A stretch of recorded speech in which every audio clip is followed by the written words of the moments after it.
Welcome back. Now we're headed out to the headquarters of Absolutely American and Corporate Gray in Altoona, Pennsylvania. Their mission is to make successful matches between transitioning service members and employers across America. Here's CEO Mike Jennings with an insider tip to help you or a veteran you know make a successful military to civilian transition. We've all heard the phrase, "to thine own self be true." Executing a successful military to civilian transition starts with knowing what the most important things about work and life are to you. If you have a significant other in your life, the things that are important to that person also need to be known and balanced. And balanced is the key word.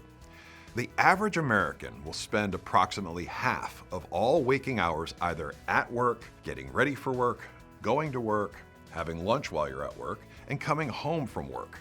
So if your goal is to live a happy and fulfilled life, aligning your work and life to the most important things to you is the most critical part of planning a successful civilian transition. But it won't happen by accident. The good news is that figuring this out is not hard. And here is a simple 4-step process to get you started.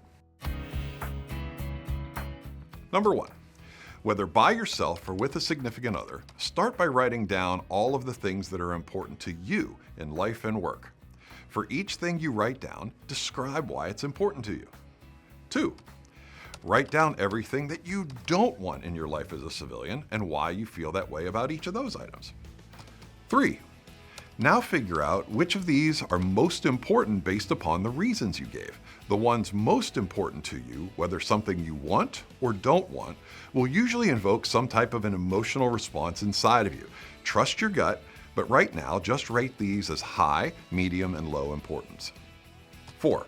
The ones that are most important become the focus of what you most want to address in the civilian transition. The ones that are least important are the things that you're going to tolerate easily, and the ones in the middle are the things it is that you can deal with for a period of time, but you'll ultimately want to address.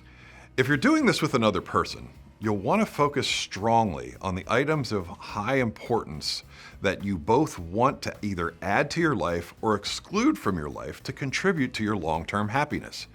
If some of your most important items are in conflict with each other, then you'll need to work out the priorities that have to happen right away and those that can wait a little longer.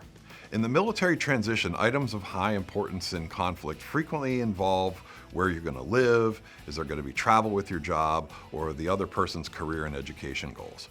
And most people won't get this all together the first time.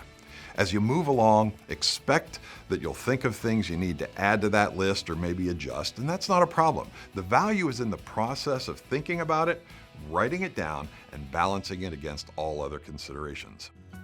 The transition process requires a service member to make a lot of choices, and every one of them opens opportunities in one direction and closes them in another.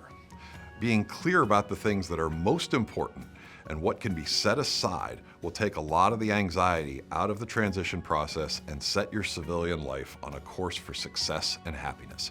And that's what we call a life-changing transition.